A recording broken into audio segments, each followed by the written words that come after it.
Welcome. It is my pleasure to welcome you to this special evening event, A Legacy of Peacemaking, celebrating the Centennial of Sir Brian Urquhart. I am Adam Lupel, IPI Vice President. Allow me to take this opportunity to thank our partners for this event, the Permanent Mission of the United Kingdom to the United Nations, and in particular, Her Excellency Dame Karen Pierce, Permanent Representative of the United Nations. I'm all getting all sort of kerfuffled over this emotional night. Allow me to take the opportunity to thank our partners for this event, the Permanent Mission of the United Kingdom to the United Nations, and in particular, Her Excellency Dame Karen Pierce, Permanent Representative of the United Kingdom to the United Nations. The UK, of course, has a privileged place in claiming the legacy of Sir Brian as a favorite son and British elder statesman. IPI is also proud of its long connection to Sir Brian. He was an active member of IPI's board of directors from 1983 to 2006 and has remained on our International Advisory Council ever since. Many of us will remember celebrating Sir Brian's 90th birthday with him in this very room. He could not be here tonight, but we will play a video in a moment to be sure that his distinct voice is part of the discussion. When I was reflecting on what I wanted to say tonight, I couldn't help but think of another time that I had the privilege of speaking with Sir Brian. In November 2010, Sir Brian delivered the keynote address at the opening dinner of the annual Hitting the Ground Running workshop for newly elected and current members of the Security Council, which IPI co-organized with the government of Finland. Every new configuration of the council has its own particular dynamics, but there was a special buzz around that year. 2011 would be the first time that Brazil, Germany, India, Nigeria, and South Africa would serve on the council together. Security Council report at the time commented that, quote, it could be the strongest group of UN and global stakeholders ever assembled on the council. There were high expectations for the coming year. And then there was Sir Brian, who had quite nearly seen it all. In fact, he spoke that night about having attended the very first meeting of the Security Council. I was fortunate enough to chat with him before the dinner. I happened to be sitting at the table in front of the podium, and as he got up to speak, he hesitated for a moment, unsure of how to make the transition from holding his cane to standing at the podium.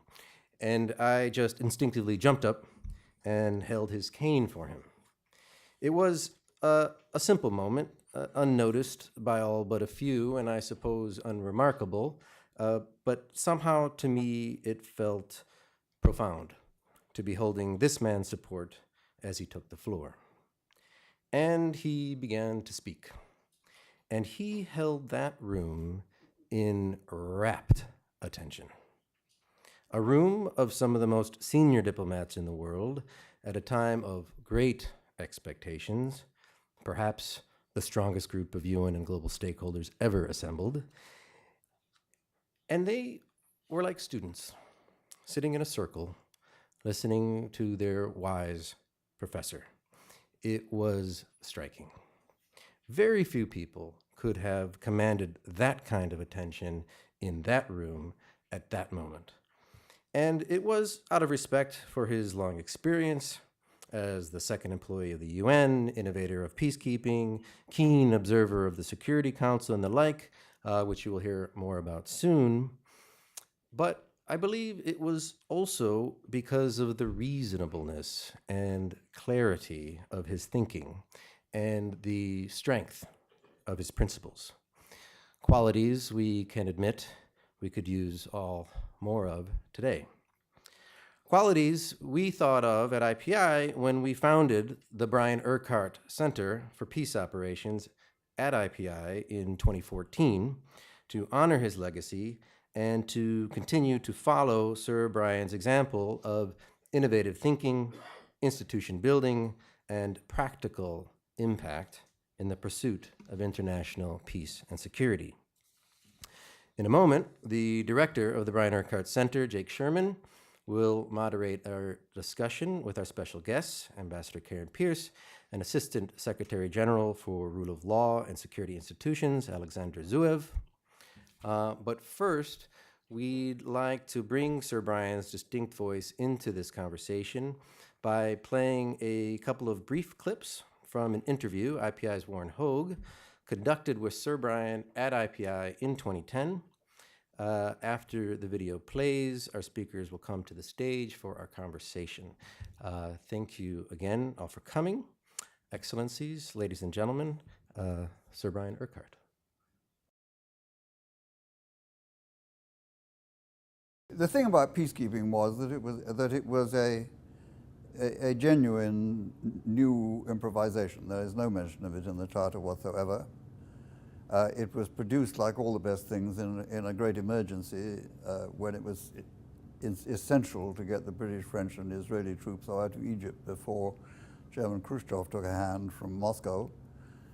Of course, when people woke up to all this, it worked very surprisingly. A, got into the field very quickly, in 1 week, to be exact, and secondly, people woke up to find it actually worked rather well. So, I mean, we had a very, very small staff, deliberately, of extremely good people.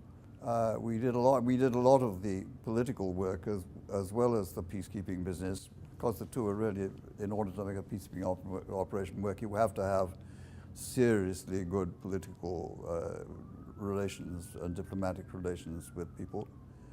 I mean, all our arrangements are improvised ad hoc, sort of under the counter. And they were actually much more efficient than formal above-the-counter arrangements, because it didn't take so much time. You could actually, for example, get people to stand by with troops before any decision had been made. I mean, our record was getting troops on the ground within 17 hours, which was in 1973. You know, it's unrecognizable. Peacekeeping, which we started in a particular context, in the context basically of the Cold War.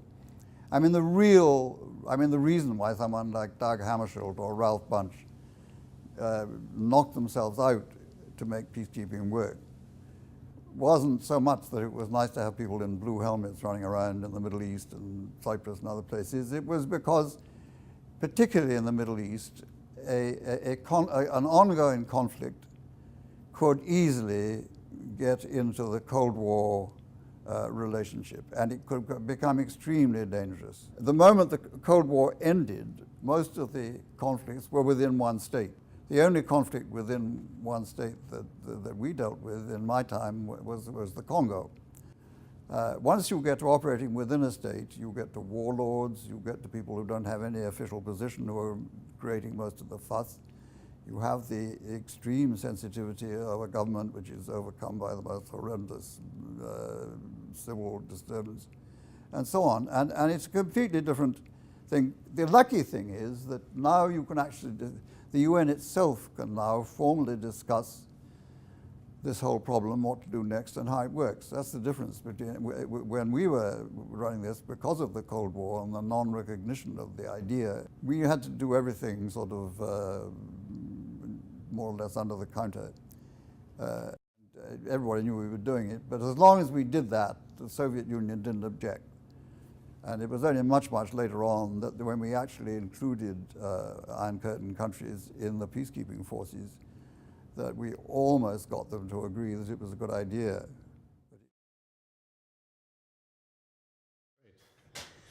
All right, so starting from that, first off, just one matter of housekeeping that I wanted to take care of, which is that unfortunately, Assistant Secretary General Zuev is going to have to leave at 6:45, so he will gracefully get up and exit, and depending upon how far we've made it through the discussion, Ambassador Pierce and I may continue for a little bit before we open up to Q&A. I wanted to start off, I mean, I think the film captures Brian better than anything that I could possibly say, and I think his legacy is quite well known to most of you in the room, but I wanted to start with just a small thumbnail sketch of his career, because it really is quite remarkable. I mean, his time at the UN spanned the first 40 years of the UN's existence. He came to the UN in 1946 after 6 years in the British Army and became the personal secretary to Trygve Lie, of course, the first Secretary General, and then went on to serve at the UN over the next 40 years in a variety of positions as advisor to 5 Secretaries General, including the last 20 as the Undersecretary General for Special Political Affairs. And at one point, Sir Brian basically was the Department of Peace Operations. During that time, of course, he was intimately involved in setting up many of the early peacekeeping operations, innovating not least the idea that peacekeepers should wear blue helmets to distinguish themselves from the forces that they were meant to separate. And although he was consummately British, he really was also the embodiment of what it meant to be an international civil servant and a committed multilateralist. So with that in mind, I thought I'd start with a relatively easy question to both of you, which is, when both of you look back on Sir Brian's legacy, what is it that you see as his most important contribution? And maybe Ambassador Pierce, if we could start with you. Right, well, thank you very much, and thank you everybody for coming. This is such an honour to be asked to commemorate and celebrate Brian's contribution in this way. I think there isn't a British diplomat who doesn't know, who isn't trained in Brian Urquhart and the legacy that he left the UN. And although he hasn't been to the Foreign Office in London in very many years, I don't think there's a single diplomat who doesn't know what Brian looks like. And certainly when I came here 10 years ago, I was just fantastically excited to meet Brian. Everything he embodies about what the UN is for, what the UN can do, how many people it can save, and the contribution it makes to global peace and security is just outstanding. And as you said, Jake, it's a real tribute to Brian that is the case. It's embodied in Brian. I think with the sweep of history, I think the very fact that he made peacekeeping work, set it up, devised the modern concept of it, and made it work, I think I would say was the biggest legacy. Because obviously everyone knows about the League of Nations, and we all know now that some peacekeeping missions struggle, and we all know the terrible legacy of UNPROFOR in Bosnia. But what Brian managed to do in those very difficult days around Suez, and then later that he developed with the support in particular of Dag Hammarskjöld, that's a very important moment for multilateralism. And I don't think we should forget quite how innovative this was at the time, even as we work with the UN to find ever increasing ways of perfecting it and making it more effective. Alexander, let me turn to you. Something. Well, first of all, I am also extremely honored and privileged to be today on such a wonderful occasion. And definitely I represent here not only myself, but also Undersecretary General Jean-Pierre Lacroix, who is sending his best regards to everybody in this conference room.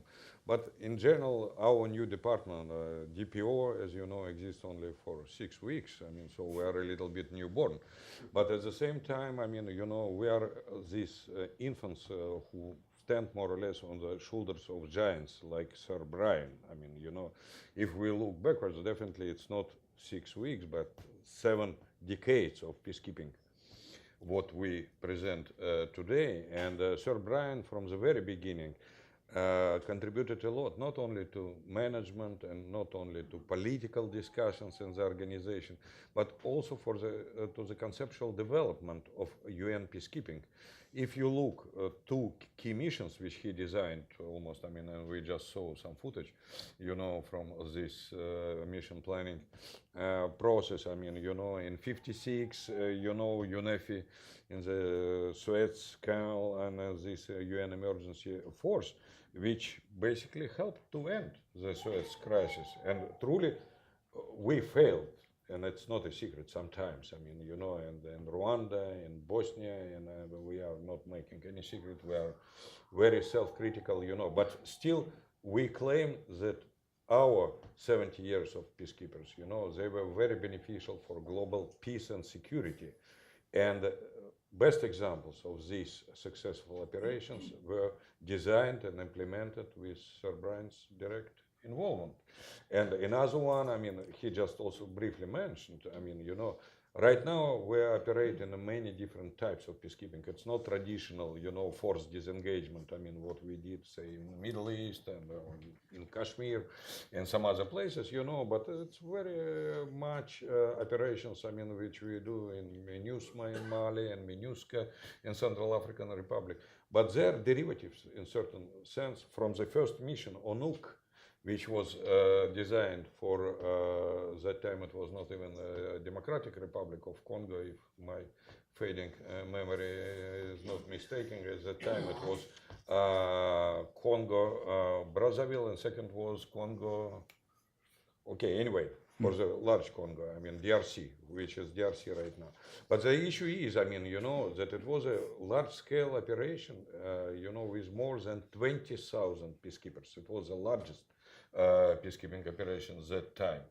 And also, as Sir Brian said, I mean, it was a very challenging one, because it's not just mediating and negotiating between two parties, I mean, between two member states, but it's dealing with warlords and dealing with different type of very asymmetric threats. And I have only to remind that it was not only a large operation, it was a very, very complex operation where we lost more than 250 peacekeepers, specifically during this peacekeeping operation, out of more than 3,000 blue helmets, which we lost over the 70 years. So his contribution, and then I can tell you, I mean, I was not as privileged as Her Excellency Ambassador. I met Sir Brian only once in my life. It was 15 years ago, but it was in his private house in Massachusetts. I mean, and we spent a lovely evening, I mean, with him. And he is also a source of inspiration for all us. And I mean, I'm 30 years with the UN, but definitely when I was talking with him, it's more or less, as you are talking, I mean, with Woodrow Wilson or somebody else, I mean, who funded the League of Nations or something like that. So in many ways, his ideas, his impact, I mean, it's still with us in the Department of now Peace Operation, but dealing with peacekeeping missions. Alexander, you mentioned his legacy in peacekeeping. I mean, I think that's probably what most readily comes to mind for most of us, and I want to come back to that. But first I wanted to pick up on something that you said, Karen, which is, I mean, in many ways, it wasn't just his legacy in peacekeeping. It was the fact that at a particular moment in history, during the Cold War, when the Security Council was riven by the rivalry between the United States and the Soviet Union, Sir Brian was able to help actualize this very innovative idea of making peacekeeping work almost in the margins between where these two great powers bumped up against each other. So it was this idea of making peacekeeping work despite the differences between the permanent members of the council. And I wonder, I mean, given where we are geopolitically today, I mean, to what extent do you see changes, both big picture, what's happening in the world, but also the way that that plays out in council dynamics today, affecting the realm of the possible in terms of what the UN is able to do to respond to crisis today? Maybe Alexander, if we could start with you. Well, I mean, as you know very well, I mean, all our political mandates and the mission design and budgets, I mean, they are going through the Security Council first and then through the General Assembly. So we are definitely trying to serve these two governance bodies of the United Nations in the best possible way. We definitely watch with a great interest, I mean, all discussions at the Security Council, though we are only informing. We are not a part of this discussion. We can brief, we can submit certain reporting. I can tell you that, in my view, the work in the Security Council never been really easy. I mean, you cannot find out. I mean, take early 50s, I mean, with Korean crisis, take early 60s with Caribbean crisis. So, I mean, I wouldn't say that I can see, and I'm in international affairs and international civil service almost 40 years already. So obviously there are changes, there are different dynamics, there are different, agendas which are going there. But the most importantly, I mean, I already said this, since we are celebrating this very important jubilee, you have to look and to understand how you can better service member states and from ours, and how you can better implement mandates of the Security Council. Though, since it's not an official Security Council meeting, I can say some of them are a little bit of mission impossible. I mean, because they're what the Secretary General Gutierrez calls Christmas tree mandates, I mean, which we have to implement, but at least we have sources of inspiration. I mean, I wouldn't say that mission in Congo in early 60s, I mean, was easier than MONUSCO, which we are doing right now, though we just had very, very success. I mean, not maybe very, but successful transition. I mean, with not too much disturbances and, problems which one could have anticipated, so, but still environment is very complex and very challenging, and Security Council dynamics. I mean, by the way, definitely Ambassador who sits on the Security Council knows much better, but at least we notice that most of mission mandates are being approved by consensus. Keep in mind, I mean, I'm not talking about special political missions and all this. I'm talking about peacekeeping, if you look. And then I was very proud. I mean, Secretary General asked me, I presented to the Security Council his report with recommendation on exit of our peacekeeping mission in Liberia.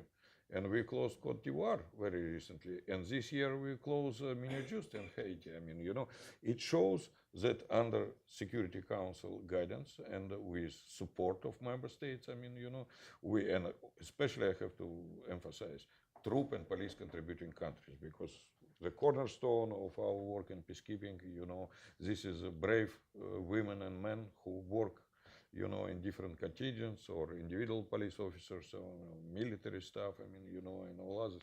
So we manage in spite of, because in mass media maybe there is a lot of I would say excitement, that about divisions in the Security Council. And maybe sometimes there is not too much awareness. I mean, how often the Security Council manages to reach consensus solutions. Obviously, it's compromises, and we have to deal with certain compromises, I mean, in implementing these decisions. But still, I'm cautiously optimistic as somebody who is watching 40 years, international affairs, different incarnations. Karen, what about you? You have a front row seat. Well, first I want to start by echoing Alexander's tribute to UN peacekeepers and UN police, because they do a remarkable job, and I'm sure we'll get onto this later, but it's a job that has become more dangerous in recent years. And I think in some ways that's the answer to your question. Brian had to maneuver around the politics, but UN peacekeepers were largely respected and trusted when they were on the ground. And in recent years, we've seen more insurgent groups, more paramilitary groups thinking that they can have a go, even at the UN. And I think that's a very dangerous development. You see it a little bit with the ICRC as well.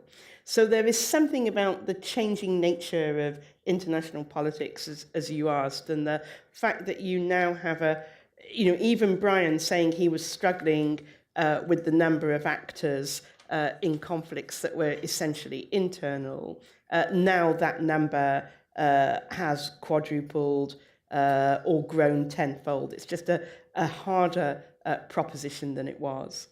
At the same time, I think if you sit on the Security Council, you're very conscious that there are some issues, like Yemen, say, where the UN is very much in the lead, and thanks to Martin Griffiths and Michael Lowersgaard and Mark Lowcock and all the teams back at headquarters, they are making steady, slow but necessarily slow, but incremental progress.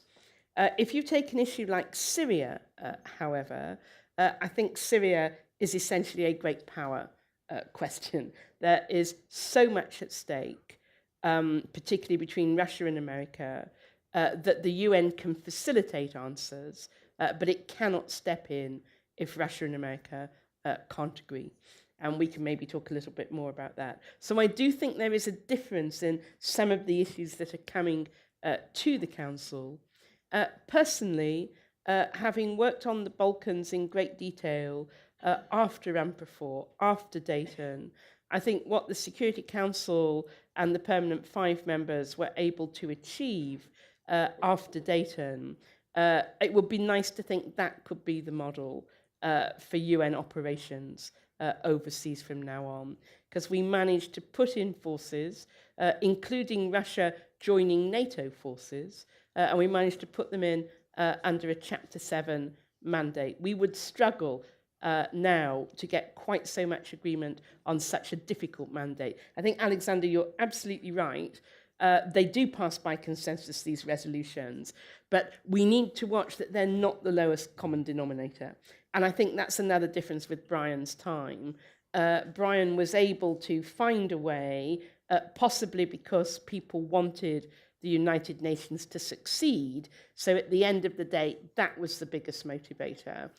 Brian was able to find a way so that you had highest common factor missions. And I do think we need to just be alive today to the risks that we're in danger of lowest common denominator. It's still better to have a mission than not have a mission, but we just need to keep that in mind. Thanks, Karen.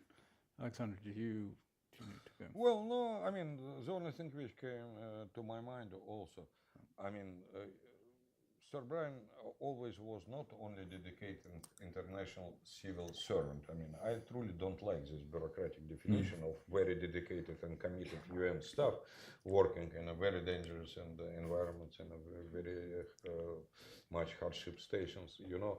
But he was also very committed multilateralist. And these days, this is important because UN, the same way like the League of Nations and many other international organizations, has been tested many times in the past. I mean, you know, right now, definitely we are going through another test. And people like Sir Brian, I mean, they really brings the best examples. What UN is bringing, I mean, you know, as a system, I mean, to all these countries, be it Suez, be it Congo, by the way, I mean, my memory is fading, it was Congo Leopoldville at that time. Brazzaville and Leopoldville, there were 2 Congos, I mean, you know, instead of Kinshasa, you know, which is it right now. So, and I definitely, we would love to have not the lowest common denominator, because it's also, as you understand, makes our life, you know, in terms of primacy of political processes, and political processes are managed by the Security Council, but also support, financial support to peacekeeping, as I said, troop and police contributing countries, you know, it's also different dimension of support which we are seeking from our member states, and we are very glad that more or less we are getting good response, I mean, you know, in all these areas. Are you gonna do you want to make your exit before I ask the next question, or are you good for another? If you've got a tough one, I better exit right now. If No, if it's not, I mean, I can answer. But right. then, with your permission, I just have another commitments. I have to speak.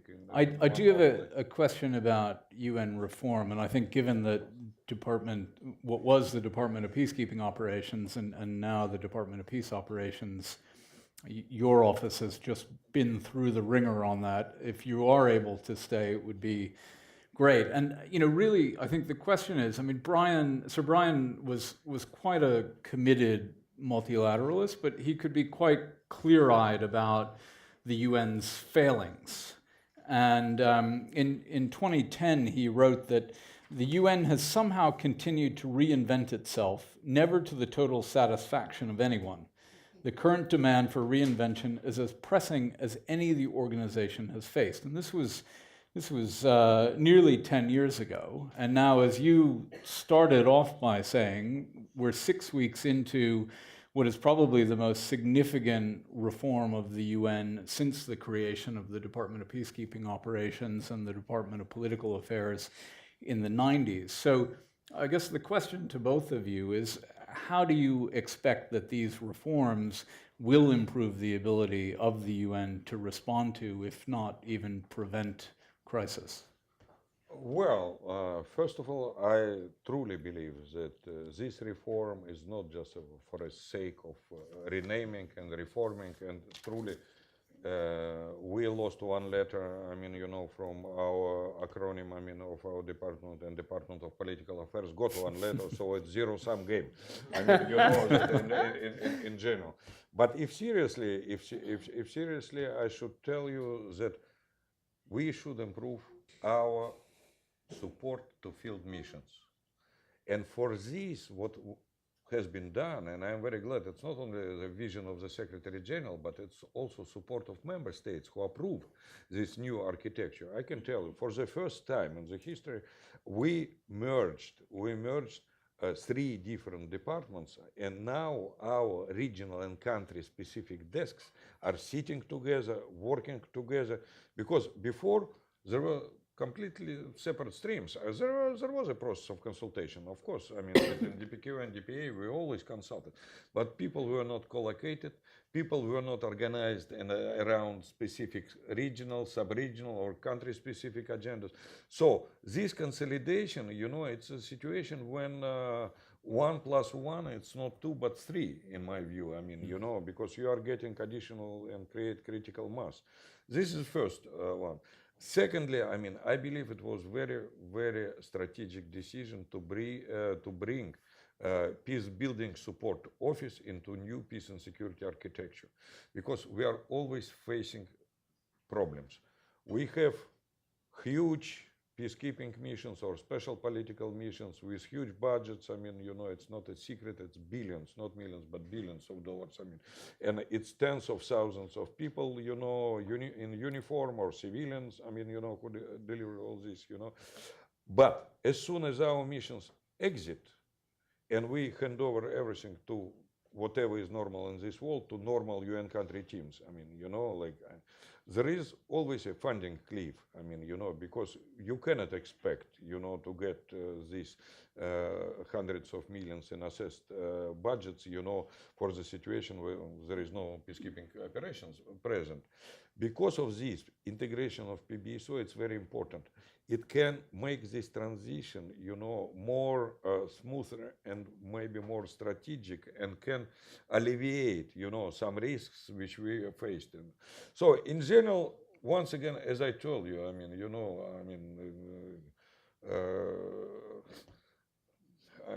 I cannot resist to make one joke. I mean, my home country, and you mentioned it's not even Russia, it's the Soviet Union, where I was born. And in the Soviet Union, there was a joke, I mean, who is usually a pessimist? I mean, and the answer was, it's a naturally born optimist, but very well informed. So in this case, I would not agree with this judgment. I'm cautiously optimistic, because we are at the very beginning. It's a long journey. And definitely there are many unknowns in this journey, but still, even in these 6 weeks, I can see some signs of progress. I mean, the way how modus operandi, if you wish, I mean, of our department and our collaboration with colleagues from DPPA and from regional political structures which now exist. But we will see. Let's wait. I mean, let's do not prejudge. I mean, at this stage. With your permission, I mean, I wish I was able to spend, I mean, such an interesting discussion and such a lovely audience. I mean, but I'm already late to my next. Thank you so much. Thank you again, and Excellency. I mean, sorry. No problem, sorry, Alexander. Sorry See to you leave soon. you alone. No, don't worry.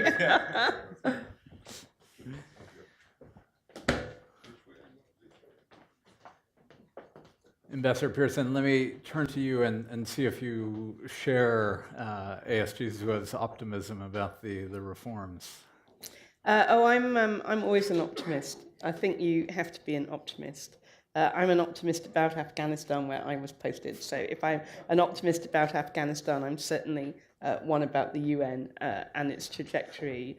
I think it's a very good set of reforms. Anything that enables a holistic approach has to be an improvement on the alternative. We try and do that in our own capital in London. We call it the fusion doctrine. But I wanted to come back to something you said about Brian not being a naive multilateralist. I think most people in the room know that Brian had a military career. Anyone who has seen A Bridge Too Far knows that Brian knew much more about the situation on the ground than anyone else. And he brought that power of analysis and, if you like, steely ability to do a rational calculation to his work at the UN. And I think that was another personal contribution that Brian made. His own experience lent all his decisions a real edge of how things would play out in the real world. So I think that's really important. I think the other thing that one needs to be aware of is that the UN has been going in the DPO-DPPA direction for a while. And not least thanks to the crisis in Sri Lanka in 2009, the UN has been trying to find ways to make sure that it, in its assessments of what's happening in a country, it does put the human rights, the military situation together, and it tries to give headquarters an honest assessment of how difficult things might be on the ground. And this is what happened recently with Somalia. You know, the UN was doing its job in Somalia. The Security Council asked the UN to give it a holistic assessment, particularly where human rights and military operations come into tension. That's what the UN did. And very unfortunately, as we all know, the government of Somalia expelled one of the UN's most talented diplomats.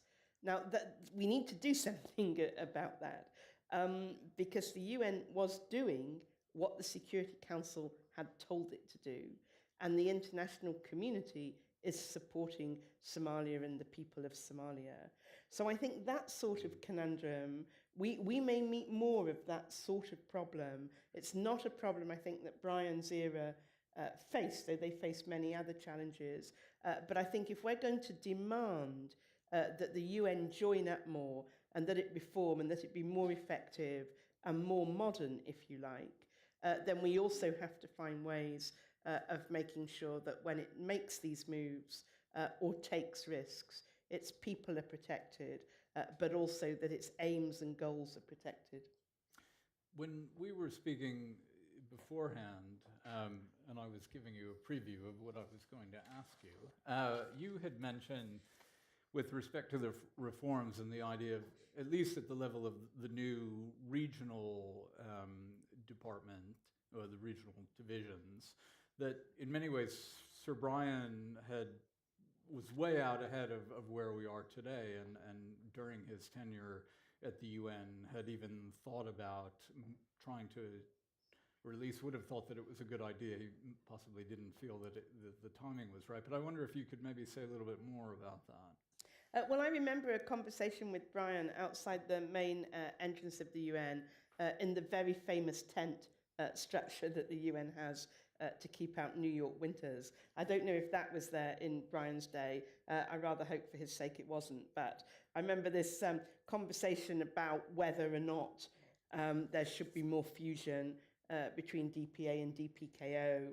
And Brian saying that at various points he'd looked at different models and tried to work out what would be the better model, and whether or not merging them and then slicing them geographically might not be a good solution.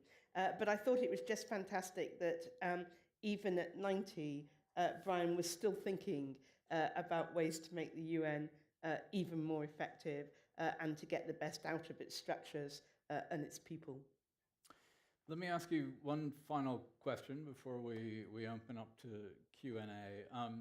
Both you and Alexander had touched on Brian's legacy as a civil servant. And he once quipped that my own government has a unique record of bequeathing insoluble problems to the United Nations, which I think probably underscores his sense of independence. But I wonder if you could comment on how important these values, the principles of setting aside one's national interests and maintaining a sense of loyalty to the UN is to the organization today, and how those values can actually be promoted among staff, whether at the senior level or at the working level of the UN.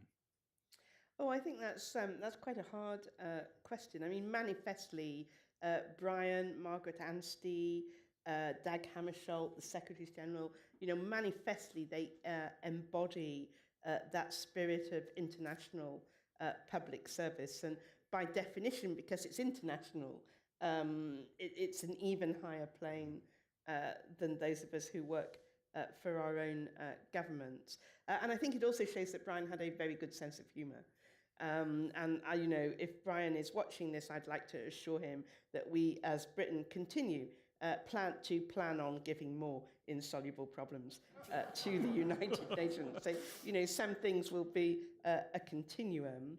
And you do see it. You do feel, in Afghanistan, in Iraq, after interventions, then the UN came in, and the UN acts for the people of any country. So it does its best to help that country develop in a normal, stable, prosperous way. And that's a fantastic calling. And the fact that there are still such talented people in the United Nations and among their staff that really go the extra mile to make a difference, not just at the level of state institutions, but to make a difference to millions of ordinary people, whether it's in health or it's in food or it's in security or it's in preventing sexual violence.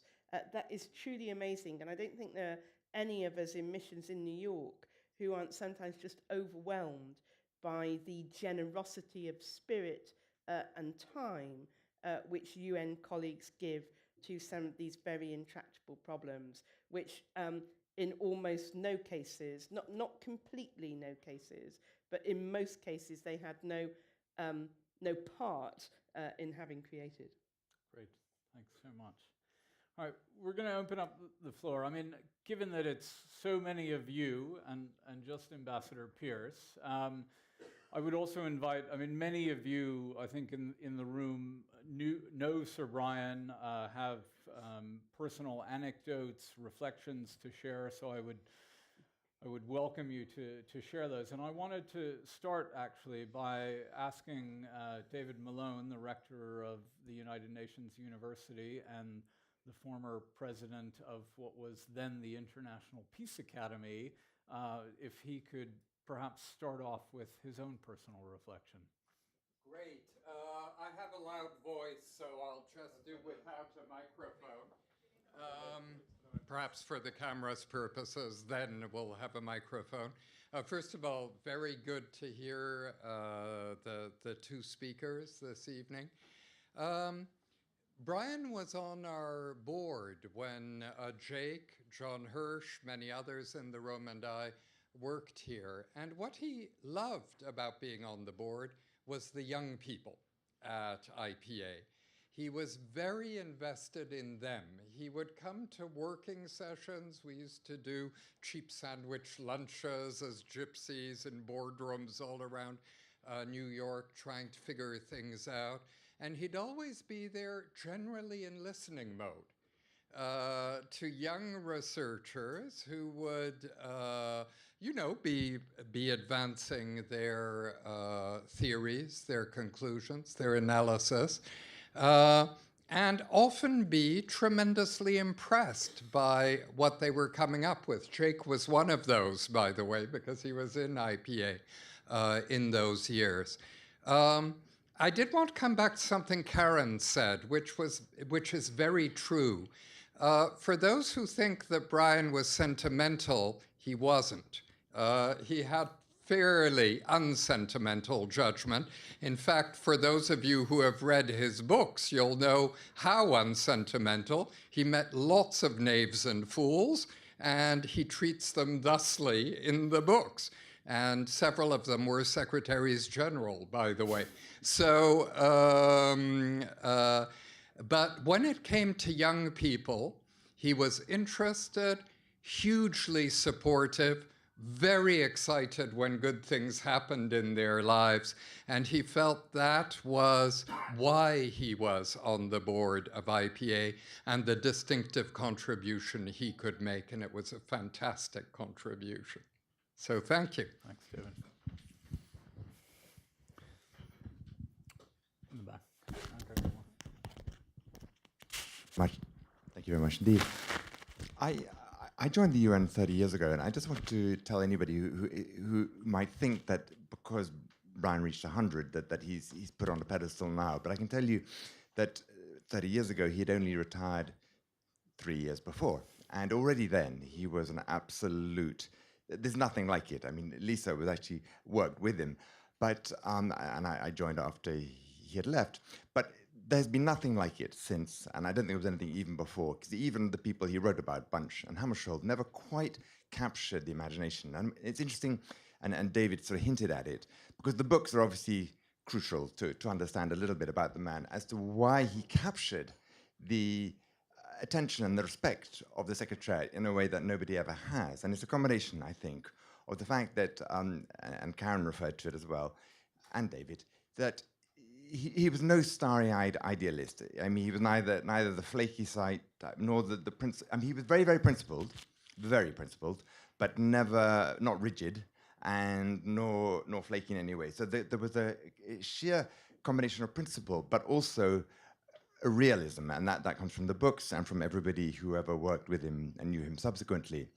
And as well as all the personal attributes, the humor, the charm, the sometimes biting judgments, which are indeed, I wouldn't have liked to be those SGs who I know did read the books and were rather offended by them. And so I think that in a way, for me, having worked in the organization for 30 years after him, is his real legacy, even more than the creation of peacekeeping and everything else.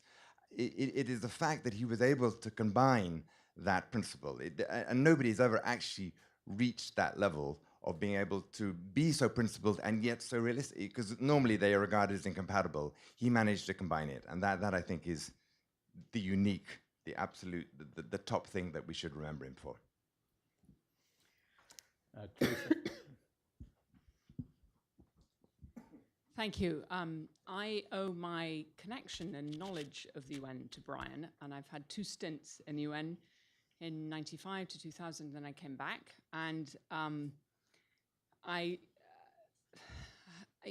beyond and in addition to what everybody has said, Brian is just an extraordinarily lovely man, and anybody who's had the privilege to know him over the years knows that, and I think we've all been touched by it. I was introduced by Brian to Alvaro de Soto when he was mediating the peace agreements in El Salvador, and I was a very young and inexperienced journalist. And Brian swept me across the road from the Ford Foundation into the UN with no pass or anything and took me up to Alvaro. And I wrote a book about El Salvador. I later joined the UN in '95. And on the second day, in my second day at work, in March 1995, Andrew appeared in my office. I didn't know him at all. And Andrew said, Brian Urquhart has sent me to tell you what an awful position you're in. I must buy you coffee. And so outside. So I do think the legacy in terms of the quality and the principles and the substance and the brilliance, but above all, the sense of an extraordinary man with a life more fully lived than anything I have seen. And I think we remember that and we celebrate that. All right, we've got a number of I hands. have to pass to Lisa because we're a bit of an old lag group over here. I'll just briefly add to what Andrew and I'm sorry, Teresa. I'm sorry. It's not because I don't know her. It's not because I'm a Methuselah in the room. But I do have to say, in terms of Brian's investment in young people, he also took a huge risk on me in 1983 when I joined the UN, fairly fresh out of graduate school. Today you couldn't do that. There are rosters you have to get onto or whatever. But I was sent to the Middle East in our oldest mission, which is UNSO in Jerusalem. And I had the privilege, because he was still very much the Undersecretary General for an unpronounceable acronym, the Office of the USGs for Special Political Affairs, UGSPA. But he would come regularly to the Middle East because in those years the biggest missions actually were in the Middle East. You had Cyprus, but the UNIFIL was still quite big, and the recent conflict was there. But what I can say as a young note taker in the meetings that he had with the Israelis, with the Syrians, with the Lebanese, true about the other parties to different disputes, but those three in specific about Lebanon, is that he was treated with respect. We don't see that now, and I don't think we've seen it since his time, but honestly, it's not easy with the Israelis. He would sit across from then Defense Minister Rabin, and they would talk, and in a way they respected him immensely because of his past. All his long UN years with Dag Hammarskjöld, Ralph Munch, but he was so, as has been said, down to earth, principled, polite. I mean, he could be difficult. I mean, he could take a stand, but it was that sort of combination of humor and kind of pragmatic, but mixed with that sense of humor and judgment that I have to say, and now I say it because all three of us have worked in the UN a long time, it's not such a bad thing to have people who are international civil servants over a period of years and gain experience of the UN in these different places, because I think that's maybe a little bit less in fashion today than it was, and he really exemplified that most of all. All right, I have here, and then John, and then the blue pecker. Jeff Laurenti. I'll offer one quick memory about Sir Brian, but I actually have a question to ask based on the discussion today. The memory dates from, well, I first met Brian back in 1987, shortly after he was retired from the United Nations, and he, at many of our UN Association programs, was always a voice for clarity and realism in talking about UN possibilities, capabilities, reform. I remember vividly running into him on 43rd Street, I guess it was, in March of 2003, just before the Bush administration launched its war invasion in Iraq, and he's saying, these guys don't know what the Iraqis are like. They are entering a hornet's nest. They may win the battle at the start, but the hornets will swarm, and they will be unable to get out without hugely puffing and aching and pain. And I thought he'd been out of the system for 15 years, nominally, and he had as perspicacious a fix on this as anyone. Of course, in his day, peacekeeping was relatively simple. It's before we began layering in things like human rights and free and fair elections and so on. So I would like to ask the degree to which we have created now a whole societal peace building, whether we're actually getting more results longer stability? And I really focus this question on your very provocative statement, Ambassador Pierce. Should I say Dame Karen? I don't know what British usage is. Quote, I'm an optimist on Afghanistan, end quote. So if taking in particular that very difficult case where you have so many layerings in of peacekeeping, peace building, what makes you optimistic? And when some folks seem ready to cut and run, how do you think the international community can there assure a reasonable result? Ambassador, why don't I give you the opportunity to respond to that? There's a lot there, so thanks for that question. UN doesn't use titles, so you can call me Karen, but for the record, Dame Karen is the equivalent in title, but not, of course, in talent and experience of Sir Brian. So that's a small thing. Yes, the UN has added in, partly because the Security Council asked it to, added in all these additional stabilization elements into a straightforward peacekeeping mission. But I think fundamentally that reflects situations on the ground, precisely because the UN now is more often dealing with internal conflicts of one sort or another. It's very unlikely that you can resolve those without looking at the situation in the country, whether it's its economy or its security or its politics. And I think it's also been well said that if you neglect the human rights side, then you are just setting the problems up to occur again, by which I think I particularly mean something about not only individuals being equal before the law, but also communities feeling that the government of the day is representative and pluralistic and has a place for them. But it can lead to bloated UN missions. So there's something about getting the balance right, which I think under Nikki Haley, the Security Council is trying to do. But it's not straightforward. I do think it is a bit of an indictment that it's very hard for missions to come to an end. There aren't many exits. There aren't many exits for UNDP either. So I think that whole transition issue probably would merit much more in-depth discussion. On Afghanistan, and I know there are others in the room who know Afghanistan, I think the resilience of the Afghan people is absolutely remarkable when you think of how their country has developed over the centuries. And I'm an optimist because fundamentally people are proud to be Afghan. And despite all the tensions and all the difficulties, being Afghan is a very powerful motivator for them. I think we need to wait to see how the current peace efforts really start to unfold on the ground. And they desperately need to get a grip, if I may say so, of economic reform, because a lot of their economic laws and regulations are actually very old now and come from Soviet times. So you've got a double whammy, if you like. You've got a conflict-ridden society, but you've also got a very sclerotic economy. But you have very clever people, very talented people, leaders who are trying to do their best. So for all those reasons, even if the incline is only very slightly up, as long as it keeps moving forward, I'll be an optimist. Thanks. John.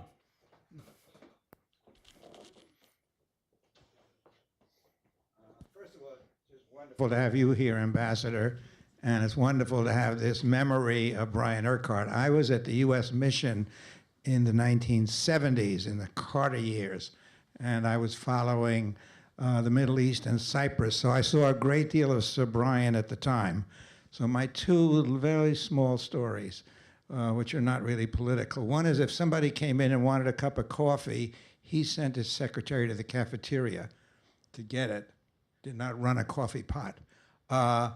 And then he always, I remember he said to me that he always left something on his desk for the Soviet person working in the secretariat to take and to send back to Moscow so that that person could demonstrate that he's done his job. So he always left something behind. I mean, he had a wonderful sense of humor. He was a wonderful human being.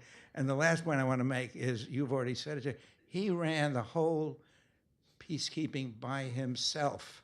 There was no DPA, there was no DPKO, absolutely didn't exist. He had 2 or 3 people with him, George Sherry and F.T. Liu. F.T. Liu used to work here at IPA at the time. Where's David? David's and he had sort of 4 or 5 people, and he ran the whole thing out of his pocket, as it were, intellectually. So it was just very wonderful to have these memories of him. Thank you.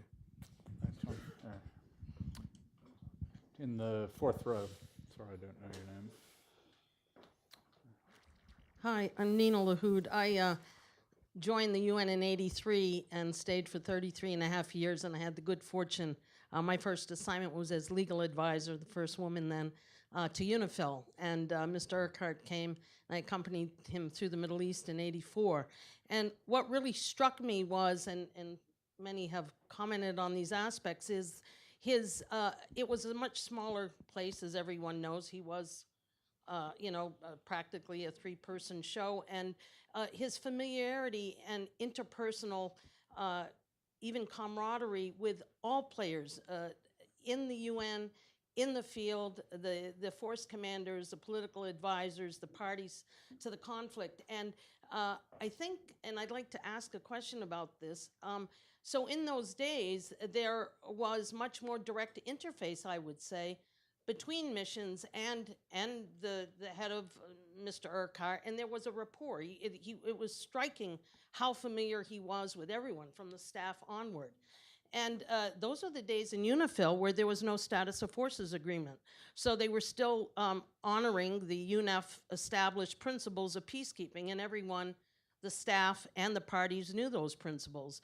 And yet, without a SOFA, without the proliferation of guidelines and documents, it ran pretty well. Of course, it was much simpler where they were ceasefire, basically, missions in the Middle East, Cyprus, Kashmir.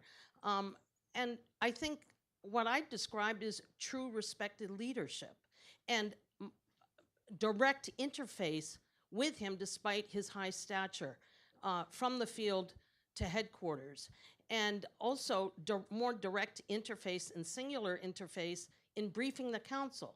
In those days, you didn't have a whole host of people, I'm not saying it's a negative, that briefed the council. So there was familiarity, very deep knowledge and familiarity of council members with almost 1 or 2 people that exclusively briefed the council. So I wanted to ask Ambassador Pierce, do you think the evolution of the multidimensional peacekeeping missions that only started in the 90s, and the proliferation of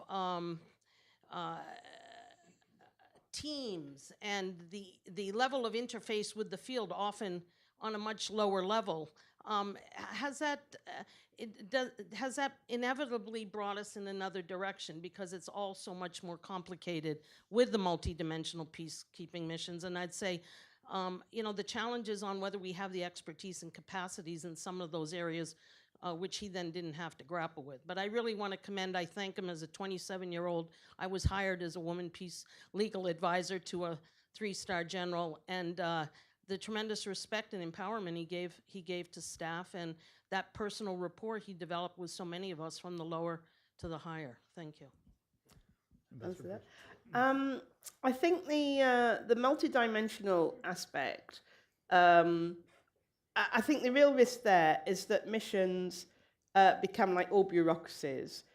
They then spend a lot of time servicing themselves and, quote, coordinating, unquote, rather than getting out and doing things on the ground. And I think that's a risk. It's partly to do with size, but it's not only to do with size. I have to say, one of the things that still drives me wild is the amount of duplication in the UN system. I'm afraid I cannot understand why Andrew's outfit and UNDP, why UNDP is doing human rights. Andrew's outfit should be doing human rights. Andrew's outfit is doing human rights, but the point is it should have UNDP's money to do it. and it should be based on comparative advantage, in my view, of all these different UN agencies and UN bodies. And it should be obviously coordinated in the way that the Secretary General is trying to get the CEB to work more efficiently. I think the reforms around the resident coordinator and what the resident coordinator will now be doing are a step in the right direction. But I think you always have to worry about too much time being spent on process and not enough time on doing. Adam.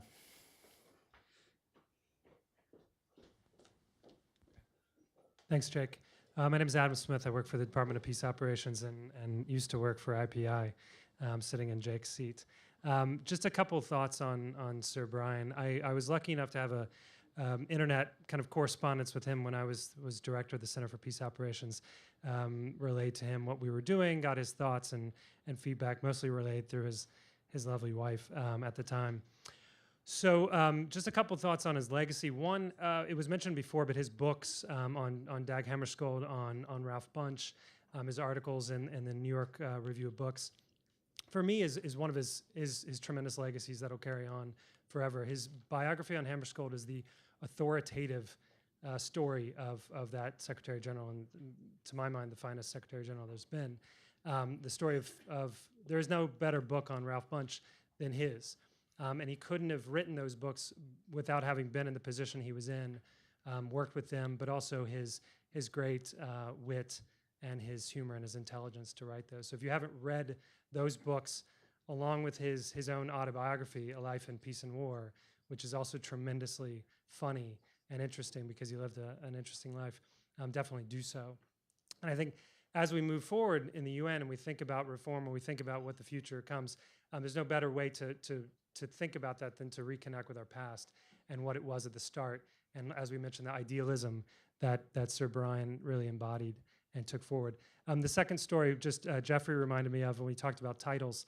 When we asked Sir Brian to put his name on IPI Center for Peace Operations, we wrote him a very long letter detailing all the reasons where we thought it would be great to honor him and that it would be great to put his name on the center. He wrote us back a very short response, and it said, happy to do so. Please leave off the sir. Karen, I wonder if maybe I could ask you one question, which is that after Sir Brian retired, both in the conclusion to his book, his looking back over his long career, and quite often in his various speaking engagements around the community, he often would remark on the fact that increasingly there was a set of challenges. Climate change was one that I think was very much on his mind. Nuclear proliferation, of course, one thing that we haven't mentioned is as a side assignment, Sir Brian was tasked with helping to set up the IAEA. Quite impressive as a side assignment. And in addition, I think issues around terrorism were very much on his mind. And I think having come up through the UN at a time when the Cold War was very much still in effect, he's often commented that in a way that the UN is an organization of member states. It is very much constrained by sovereignty. And that increasingly there are threats facing all of us, challenges that are issues that the UN is being asked to take up, that it may be ill-equipped to deal with precisely because it is so focused on the state as its constituent unit. And I wonder, as a member state, as a permanent member of the Council, as we look out, I mean, is there a way of sort of squaring this circle of an organization fundamentally made up of member states, all of whom are very much focused on issues of sovereignty, but all of whom are very much invested or should be at least, in trying to find solutions to those kinds of problems? I mean, there'll always be a tension, and for some countries, they want to emphasize the sovereignty much more than others, to put it mildly. I think the fact that Brian was able to set up something like the IAEA shows the value of supranational cooperation. But you will find people in the UN today who prefer things to be as intergovernmental as possible. And that can obviously be difficult. But I think the most important thing is that there is cooperation wherever you look, whether it's done supranationally through a UN body or intergovernmentally in coordination with the UN. I think it's a bit less important. It's the outcome that matters. I do think there is something quite important, though, about how you define the problem and how you get people to work together in that sense. And I think what Brian was able to do with the IAEA is find a really big issue, the risks of nuclear confrontation and the risks of unchecked nuclear atomic production, and the implicit bargain within the non-proliferation treaty between the 5 nuclear weapon states and the rest, and nuclear energy, and translate that into a body that stood the test of time. I think there is a little bit of a danger that one sets up new bodies for the sake of setting them up, where there might be other ways of cooperating and coordinating. So I think the picture is a bit mixed, to be honest. Any final comments, observations, questions? All right. Seeing none, I want to thank you, Ambassador Pierce. I think this has been... Thank you very much. Thank you. Thank you very much for all the questions. Yeah. And thanks to all of you. Have a good night.